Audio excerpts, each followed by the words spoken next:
Two picks in this year's NBA draft face off tonight in Los Angeles when Karl Anthony Towns and D'Angelo Russell make their debuts. But according to odds makers, neither are the favorite to win Rookie of the Year. 76ers center Jahlil Okafor is a 3-1 favorite, while Towns and Russell are 5-1 and 6-1 favorites, respectively. Stephen A., who's going to win Rookie of the Year? I got to tell y'all something. Okay. First of all, let's understand this. Karl Anthony Towns deserves to be the favorite to capture Rookie of the Year honors.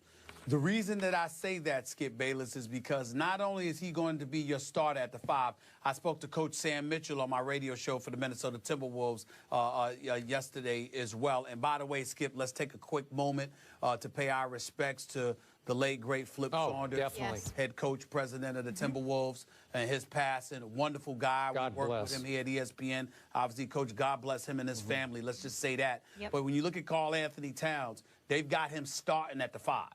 So because he's going to start at the 5 and he's being schooled and tutored by KG, and he could also play that stretch 4, he's going to be in position to put up some decent numbers. And he's got the inside track on that.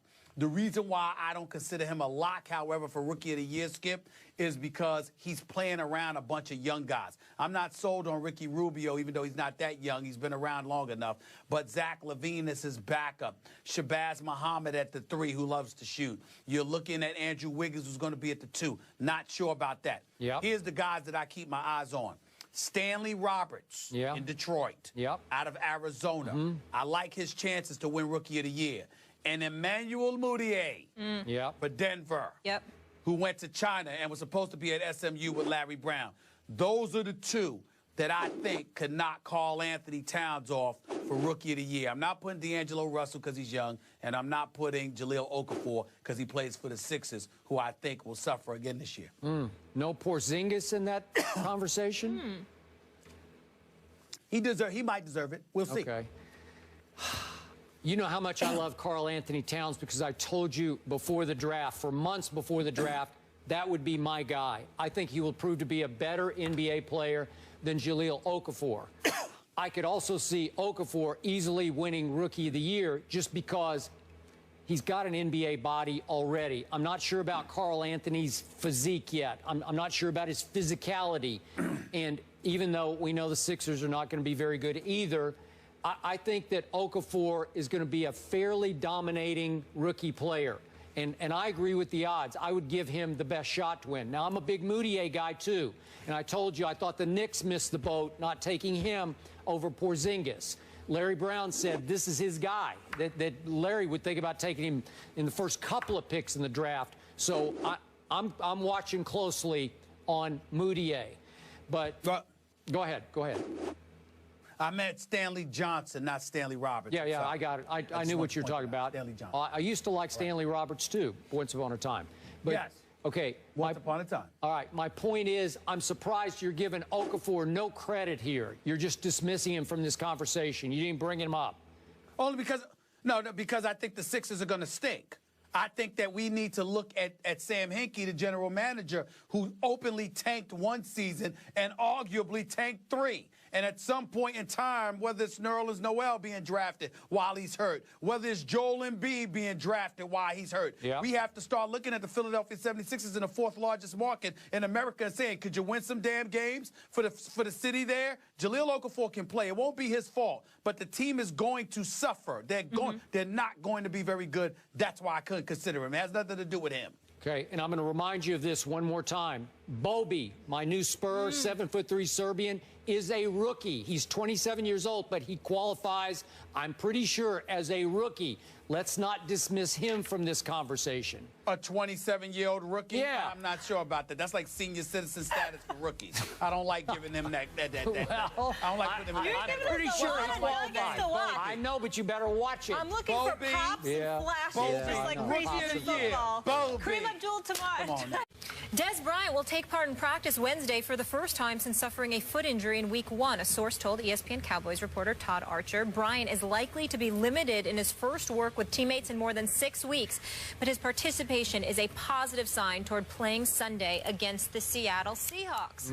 Skip Bayless, Des could be back. Des. Is he going to play Sunday? God, I think I should do this, Yeah. right? It's been a long time since I got to do this, Stephen A. Good, on the single shot. Just for the feel-goodness of it. Okay. He's ignoring us. Now, back to objectivity. Yeah. I guess there's a chance Des Bryant will attempt to play against the Seattle Seahawks at Jerry World on Sunday. I'm going to go Stephen A. on the Steelers. As we heard earlier in this show, Stephen A. Smith took the stance that he does not want Big Ben to play yet. He should save himself to make sure he's ready to go for the back half of the season by not playing this Sunday against the Cincinnati Bengals in Pittsburgh. That was Stephen A.'s earlier stance on this show. I'm going to take a similar one here on Des. I do not want him to play against the Rough Riders that are the Seattle Seahawks Legion of Boom. I don't think it is worth the risk because, and I'm going to be honest about this, Stephen A., I do not like my team's chances against the Seahawks at Jerry World this Sunday. Seattle owes Dallas. Dallas embarrassed Seattle at Seattle, as you recall, last year. The Legion of Boom snacks on backup quarterbacks like Matt Castle. In fact, it'll be the equivalent. Matt Castle will be like Oberto beef jerky, just another piece of beef jerky for Richard Sherman. You get out. What you get, what you put in. Yeah, we get it. And so Love that Oberto. little voice in my stomach, you know, Richard will be dropping a little Oberto Castle jerky down his throat to you this time. I just don't love it. I'm sorry. It's the wrong place, wrong time. If I'm Des, I wait one more week just to make sure that your surgery will take and hold.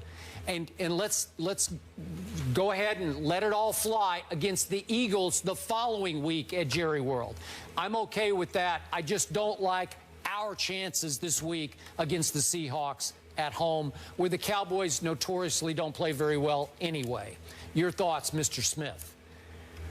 Well, Skip Bayless, first of all, let me say to you that I'm very, very proud of the position that you've taken. I mean, the fact that, you know, you seem to be echoing my sentiments, I mean, it just shows that you're with I'm learning. Learning from the best. on a daily basis. At the foot of the master. I'm just touched by that. Yeah. I even worked in Oberto.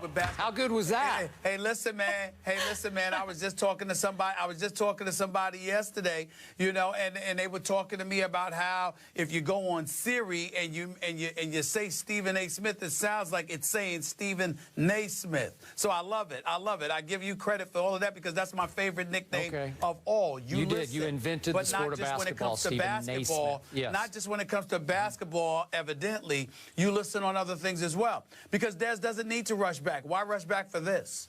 I mean, that's what this comes down to. What he needs to do is use these next couple of weeks to get himself in pristine condition. Yep. So when Tony Romo comes back, he's ready to aid Tony Romo. Because one would argue that whether it's Brandon Whedon due to bad luck or Matt Castle with his QBR of 17 from last week with 17 of 27 passing for 227 yards, 1 touchdown, 3 interceptions.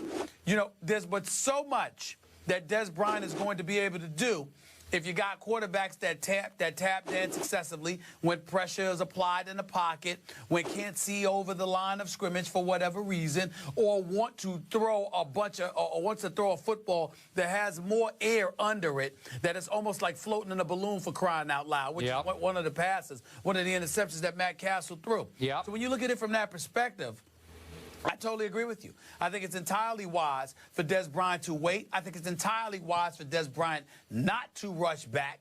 It's good that he's back there practicing. I'll put up the X for you, make you feel better. But in the end, that's in practice. In the end, that's during the week. He has no business on the field in game time until, as far as I'm concerned, Tony Romo gets back, because there's little to nothing he's going to be able to do to help the Cowboys prior to that. And I will remind you, most athletes who suffer this injury, this Jones fracture, take at least 3 months to get right from it. Now Des Bryant's about to be 6 weeks into his rehab.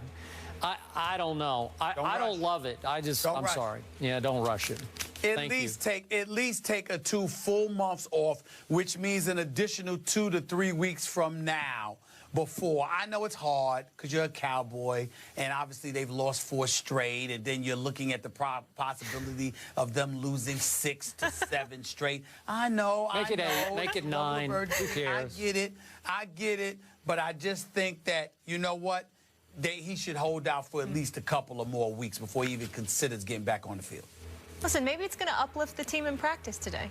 It might. Maybe. And, you know, maybe I wouldn't rule it out, Skip. Who knows? Maybe the Giants will lose at New Orleans. You never know. Could they? Could they? Maybe. It's possible. Maybe. It's possible, Skip. I mean, listen, we can't rule anything out. Nope, Skip. we can't. There's still We could rule that in, there's maybe. still hope for your Cowboys. Another bold prediction. I'll wait for that one. I'll wait for that for later in the week. We already had the Raiders. All right, moving on. Back to hoops. Karl Anthony Towns makes his NBA debut tonight versus the Lakers. Is he a lock for Rookie of the Year? The guys will debate that next.